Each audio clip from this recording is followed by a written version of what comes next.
Hi everyone, so this video is going to be a foundation overview. These are just kind of some of the ones that I've got at the moment and that I've been using over quite a long period of time really, and I'm just going to kind of talk you through why I like them. I've got kind of three different price ranges. I've got quite pricey, mid-price range and the cheaper ones, and I'm going to start with the two cheaper foundations.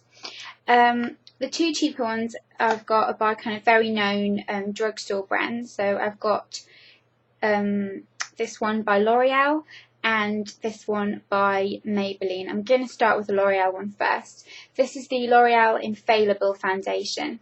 And before I start this, I'm just going to say what I want out of a foundation is I want something that looks natural, feels very light on the skin, doesn't look like you're wearing makeup, lasts a long time, has got kind of natural finish, so not completely doll like matte, but not really dewy because I've got oily skin. So something that's got a kind of satiny finish, nothing that's got very powdery finish because I don't like that kind of finish. So the L'Oreal Infallible Foundation claims to be a long-lasting perfecting foundation. It says it's anti-transfer, anti-mask effect, fights signs of makeup meltdown, it lasts 16 hours. I've got it in the shade 150, which is beige eclat. It's oil-free. And what do I think of this? First of all, I think the packaging is quite nice. It's cute packaging. I like the fact that it comes with a pump, so you can dispense the right amount. Mine's a little bit messy because I haven't used this in quite a while. But I like the fact that it comes with a pump. It's a really nice pump as well. Same colour as my nail polish. So yeah, if I just kind of squirt that out, I'll squirt a little bit on my hand to show you. It's quite a thick consistency. The colour match is perfect for me. It blends quite easily, but you can see I blended it in here. It does give quite a nice finish, but it's quite a kind of sheeny finish. It's not completely matte, and the thing that I dislike about this product the most is it looks like makeup. It looks like you're wearing makeup no matter what you do. It just doesn't look very natural, and it doesn't stop my skin from getting oily. My skin gets very oily very quickly when I wear that foundation, and it doesn't matter if you powder over it or use a primer, it makes my skin very oily. And also something I've noticed about it is it makes my pores a lot more visible than other products. So I wouldn't buy this again. But I think if you've got drier skin, maybe if you're slightly older, it's a kind of medium to full coverage, but I wouldn't repurchase this one. The next one is a mineral foundation, and it's the Maybelline Pure Foundation Mineral. And I really didn't like this when I first got it because I felt like it had no coverage. And the coverage of it isn't amazing. I've got it in the shade 08 Golden Sand. This is what it looks like. It's just the powder formula, and the brush it comes with I really don't like. You have to use a separate brush. But as far as it's a very smooth powder. It doesn't look too powdery once it's on the skin. It's got quite a kind of luminous finish, which I quite like. If you can see, it's kind of just there. But I think it's a little bit pink for my skin tone. The shade selection of those is not very good if you've got more yellowy tones in your skin, which I have.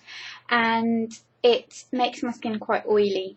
And I don't like to have to set it with powder because it's already powder. And I don't want it to look too cakey, but I feel with that product it kind of just looks really cakey anyway. And that's not something that I really like.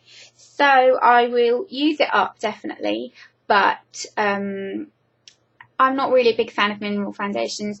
I would like to try the Bare Essentials mineral ones just because everyone says they're really lovely, or the Laura Mercier ones. So maybe when I finish this I'll try those and see how I get on with those. Then the kind of mid-price range, I have got number 7 and Revlon, and the one by Revlon I've got is extremely famous, and I'm sure you all know it is Revlon Colour Stay.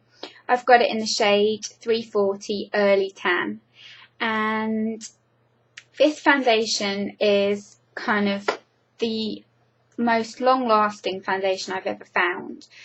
But because it's like that, it doesn't look very natural on the skin. You have to blend it very, very quickly, and it's very, very hard to blend.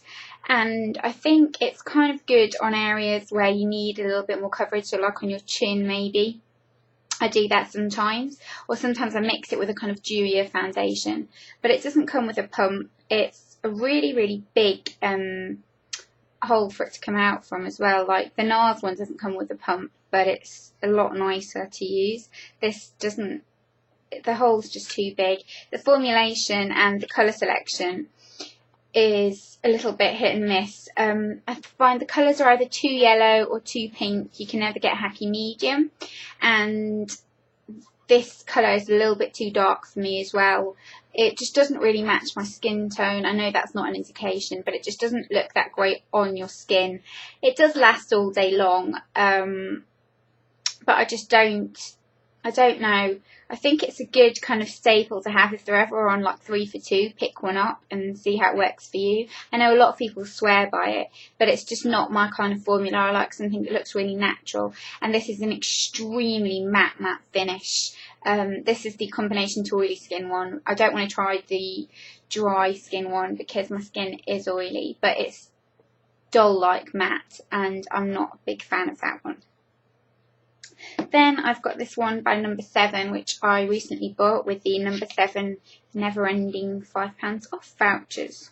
And this is their Beautifully Matte Foundation. What can I say about this? The colour selection of this is dreadful.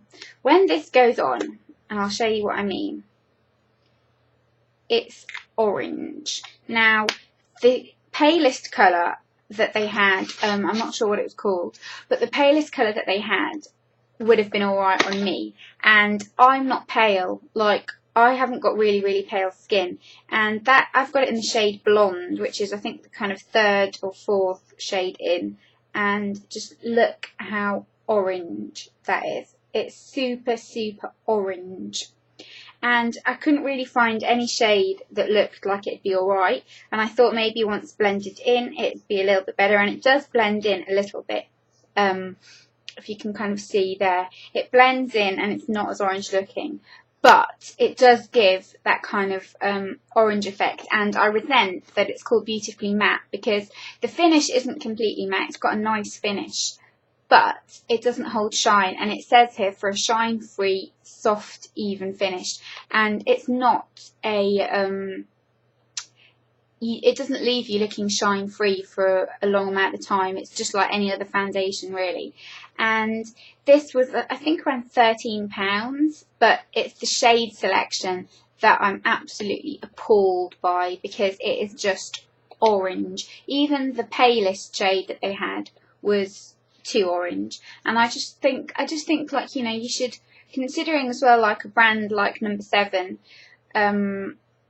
that have some really nice products, should make it a little bit more sort of flattering in terms of shade. And there aren't many shades. I think there's only about 6, so in terms of shade selections it's really not very good. Next, I have got the 2 higher end foundations, and I've got NARS and MAC. Now, this MAC foundation is the mineralized satin finish foundation, and I really, really, really dislike this product. I've tried it in so many different ways, but I just really don't like it. First of all, the shimmer particles in it, which are similar in a way to Revlon Photo Ready, are just really chunky, and I was actually colour matched for this when I was in MAC, and it was the airport MAC, and I was in a hurry and I wasn't really paying attention, and she gave me NC35, which is really, really orange. It's really, really orange, and it's kind of I don't like how this foundation claims to be very natural and kind of like a sheer finish, but it's a very, very tacky foundation on the skin. It feels very, very sticky after you applied it, and it's quite a thick consistency. And there's no way that I really like applying this. I have mixed it a few times with the Revlon Colour Stay, and that worked quite well. They kind of counteract each other. But I think overall it's a really, really disappointing foundation, and it has made me not want to try any more MAC foundations, to be honest, because I generally like everything from MAC, and I really, really, really hate this foundation. It's just, it's not, the colour isn't nice, but mainly it's just the formulation is sticky and it clogs up your pores, and it's just a really, really not very nice product. And it kind of like, you know, it promises to be something that, like, you know, if you didn't want to wear much makeup and you just put a thin layer of this on and it kind of beautified your skin, but it doesn't work like that. It just really feels tacky on the skin and not very nice, and it melts off your skin so easily as well. So I really don't like that one. Then I have got the NARS Sheer Glow foundation. I'm in the shade Barcelona, which looks like this, and this shade is absolutely perfect for me. It matches my skin tone really well. My face is always a lot lighter because I always tend to wear an SPF on my face. But I love this foundation because it's really sheer, really light. It looks like skin. It doesn't look like makeup. You can kind of see freckles through it. It evens out your skin, just looks really lovely. The only things I can say that I don't like about it is that it doesn't come with a pump, so you have to get it out that way, and the plastic on the lid's a little bit cheap, and it's that kind of rubbery plastic that gets dirty quite quickly. It is very pricey, it's almost £30, but I really, really like this foundation, and I think after I've finished this I'm going to try the NARS Sheer Matte, just because this doesn't keep me matte for as long as I'd like. It does last a long time, but it doesn't keep me very matte for very long. And I've heard that the Sheer Matte is really nice, so if anyone has tried the Sheer Matte foundation, definitely let me know. And if you've tried any of these, or you want to recommend any great other foundations, then let me know. I want to know what kind of drugstore foundations are nice.